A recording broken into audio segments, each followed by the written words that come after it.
बच्चों, CBS class में आप सभी का स्वागत है। आज हमारे बीच में हमारी दोस्त चमकी भी आई हुई है। वेलकम चमकी। Thank you. Hello friends. आप सभी कैसे हैं? मुझे विश्वास है कि आप बहुत ही अच्छे होंगे और परमेश्वर में बढ़ रहे होंगे। और मुझे विश्वास है कि आज की स्टोरी सीखने के लिए आप बहुत ही एक्साइटेड है। और आज की जो हमारी स्टोरी है ना, वो दूसरे राजाओं 5वें अध्याय 1 से 14 में हमें देखने को मिलती है। और इस स्टोरी से आज हम ये सीखेंगे कि जब हम परमेश्वर के निर्देशों का पालन करते हैं तब परमेश्वर हमें आशीष देते हैं। ये स्टोरी सुनने के लिए मैं तो बहुत ही एक्साइटेड हूँ। मैं भी बहुत एक्साइटेड हूँ आपको ये बताने के लिए, क्योंकि ये कहानी बहुत ही अद्भुत है। इससे हम ये सीखते हैं कि जब हम परमेश्वर की बात को मानते हैं, उसके निर्देशों का, इंस्ट्रक्शंस को फॉलो करते हैं, तब परमेश्वर हमें बहुत ब्लेस करते हैं, हमें बरकत देते हैं, आशीर्वाद देते हैं। तो आज एक इंटरेस्टिंग व्यक्ति के बारे में हम सीखेंगे जो कि अरामी नामक सेना का सेनापति था। और उस सेनापति का नाम आपको पता है क्या है? उस सेनापति का नाम है नामान।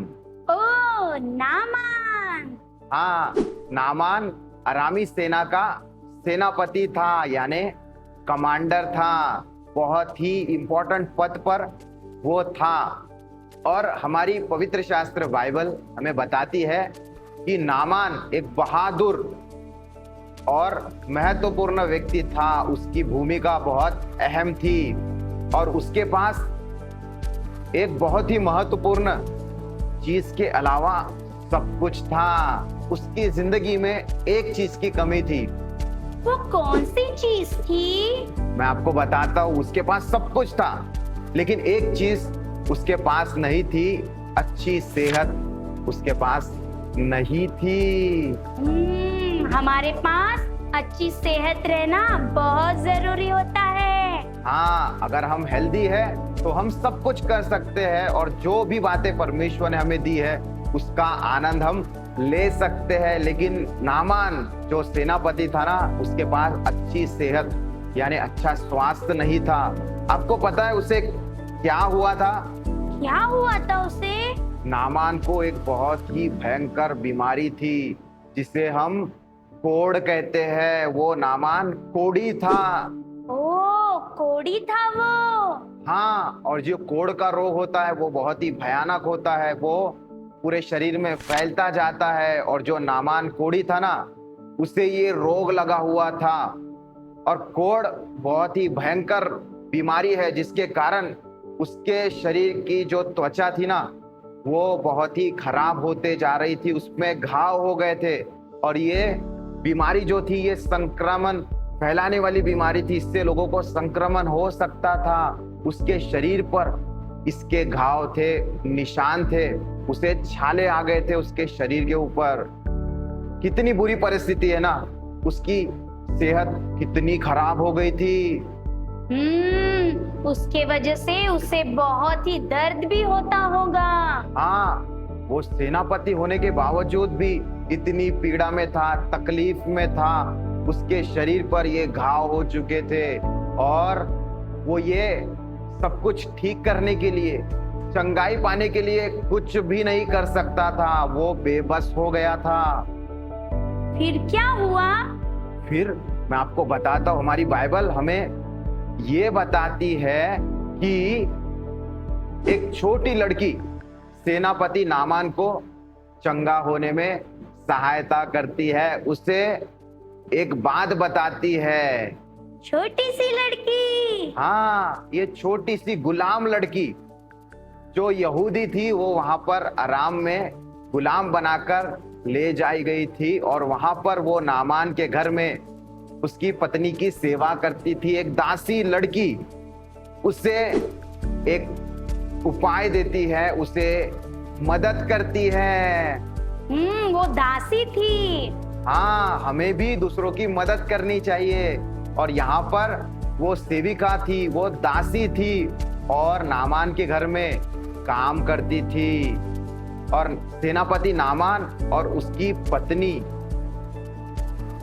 उसके प्रति बहुत दयालु थे। उस लड़की से वो प्यार करते थे और ये छोटी सी लड़की उन दोनों को बहुत पसंद करती थी, उनके घर में खुशी से रहती थी। फिर क्या हुआ? फिर ये छोटी लड़की परमेश्वर के बारे में नामान को बताती है, क्योंकि ये छोटी सी लड़की जो थी उसका नाम तो हमें नहीं पता, लेकिन उसके काम हमें पता है। वो अपने परमेश्वर को जानती थी और उससे प्रार्थना करती थी।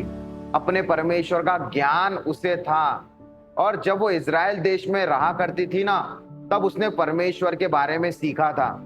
उसने परमेश्वर के सहायक एलीशा के बारे में अद्भुत कहानियां सुनी थी।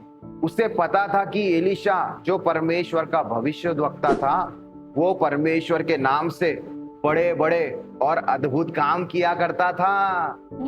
एलीशा परमेश्वर का सेवक। हाँ, उसने बड़े बड़े चमत्कार किए। ये बात वो छोटी दासी लड़की जानती थी, इसलिए उसने एक दिन नामान की पत्नी से कहा, काश सेनापति नामान एलीशा के पास जाते तो कितना ही भला होता। एलीशा उनके लिए कुछ करते ना। हाँ, क्योंकि उस लड़की को ये विश्वास था कि मेरे स्वामी नामान अगर एलीशा भविष्यवक्ता के पास चले गए तो वो कोढ़ से ठीक हो जाएंगे। हाँ, वो कोढ़ से चंगे हो जाएंगे। हाँ, वो चाहती थी कि मेरे जो स्वामी है वो ठीक हो जाए। उसके दिल में उनके लिए प्यार था और इसीलिए उसने उन्हें ये सलाह दी। तो क्या आपको लगता है कि नामान सेनापति ने अपनी छोटी दासी लड़की की बात सुनी होगी? शायद सुनी होंगी, क्योंकि वे दोनों पति पत्नी बहुत दयालु थे ना। बिल्कुल, वो उन्हें पसंद करती थी और वो दोनों भी उस लड़की को पसंद करते थे। और नामान जो था ना, वो अपनी बीमारी से छुटकारा पाने के लिए कुछ भी करना चाहता था। वो कुछ भी करने के लिए तैयार था। इसलिए वो इज़राइल के देश में जाता है उस लड़की की बात को मानकर। और नामान एलीशा के घर जाता है और उसके बारे में वहां पर पूछताछ करता है। फिर क्या हुआ? फिर एलीशा ने उसकी विनती को सुना और उसको बताया कि उसे क्या करना चाहिए। एलीशा ने अपने एक सेवक को भेजा। एलीशा ने क्या उपाय बताया? उसने एक अनोखा उपाय बताया जो उसे थोड़ा अजीब लगा। एलीशा ने कहा कि तुम जाकर यरदन नदी में 7 बार डुबकी लगाओ। उसके पानी में जब तुम 7 बार डुबकी लगाओगे तब तुम पूरी तरीके से चंगे हो जाओगे। ओह, यरदन नदी में डुबकी लगाने को कहा। हाँ, ये यरदन नदी बहुत ही इम्पोर्टेंट नदी थी। और पता है आपको, वो एलीशा नबी की बात सुनता है और वो यरदन नदी में जाता है 7 बार डुबकी लगाने के लिए। धीरे धीरे डुबकी लगाई। हाँ, तो आपको क्या लगता है डुबकी लगाने के बाद उसके साथ क्या हुआ होगा? वो तो चंगा हो चुका होगा। बिल्कुल, परमेश्वर के नबी ने कहा था कि जब तुम 7 बार डुबकी लगाओगे तो तुम चंगे हो जाओगे। और मैं आपको बताना चाहता हूँ कि वो धीरे धीरे जैसे ही उस पानी में से बाहर आया, उसका जो शरीर था पहले जैसा उससे भी बेहतर हो गया। वो पूरी तरीके से चंगा हो गया। नई चमड़ी आई होंगी। हाँ, पहले तो वो हिचकिचा रहा था कि इस दलदल भरी नदी में मैं कैसे डुबकी लगाऊं, लेकिन जैसे ही उसने डुबकी लगाई और वो ऊपर आया और वो पूरी तरीके से चंगा हो चुका था। उसे परमेश्वर ने उसके सारे कोढ़ से शुद्ध कर दिया। उसका कोढ़ चला गया, उसके घाव चंगे हो गए, अच्छे हो गए। फिर क्या हुआ? फिर वो परमेश्वर का धन्यवाद करता है कि परमेश्वर ने उसे चंगा कर दिया। कितनी अद्भुत बात है ना कि हम जब परमेश्वर के वचनों को सुनते हैं, उनके सेवकों की बात सुनते हैं और उनके इंस्ट्रक्शंस को फॉलो करते हैं, तब परमेश्वर हमें आशीष देता है। तो क्या आप परमेश्वर की आज्ञा का पालन करेंगे? हाँ, हमें सदैव परमेश्वर की आज्ञा का पालन करना चाहिए। हाँ, और जो लोग तकलीफ में है ना, उन्हें भी हमें परमेश्वर के बारे में बताना चाहिए। जैसे ये छोटी सी लड़की अपने सेवक, अपने स्वामी को बताती है कि परमेश्वर उसे चंगा कर सकते हैं, और वो आनंदित हो गया कि एक छोटी सी लड़की ने उसे इतना अच्छा उपाय बताया और उसने उसकी बात सुनकर वो पूरी तरीके से चंगा हो गया। वो छोटी लड़की उसे बताने से बिल्कुल भी नहीं डरी कि परमेश्वर कितने महान हैं। हमें भी बताने चाहिए कि परमेश्वर कितने बड़े बड़े काम करता है। तो आइए हम एक याद करने का वचन सीखते हैं, जैसे कि भजन संहिता 37:3 में लिखा हुआ है, यहोवा पर भरोसा रख और भला कर। यहोवा पर भरोसा रख और भला कर। हाँ, आप इस वचन को याद कीजिए, क्योंकि ये वचन हमें ये सिखाता है कि हमें परमेश्वर पर भरोसा रखकर भला करना चाहिए। जैसे छोटी लड़की ने परमेश्वर पर भरोसा रखा और भला काम किया, अपने स्वामी को ये बात बताई परमेश्वर के बारे में और वो पूरी तरीके से चंगा हो गया। सो आइए हम धन्यवाद करते हैं इस स्टोरी के लिए परमेश्वर को।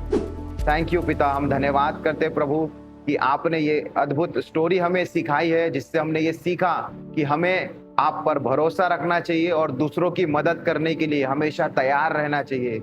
उस छोटी दासी लड़की के समान हमें भी मदद कीजिए कि हम आपके बारे में दूसरों को बताएं, जो तकलीफ में है, जो जरूरतमंद है, और हम दूसरों की मदद कर सके और भलाई कर सके। हम आपको सारी महिमा देते हैं प्रभु यीशु के नाम में, आमीन। मुझे उम्मीद है कि आपको ये स्टोरी पसंद आई होगी। अगर आपको ये पसंद आई तो इसे लाइक कीजिए, अपने दोस्तों के साथ शेयर कीजिए, और हाँ, इस चैनल को सब्सक्राइब करना ना भूले। अगली स्टोरी में हम फिर से मिलेंगे। Bye, thank you.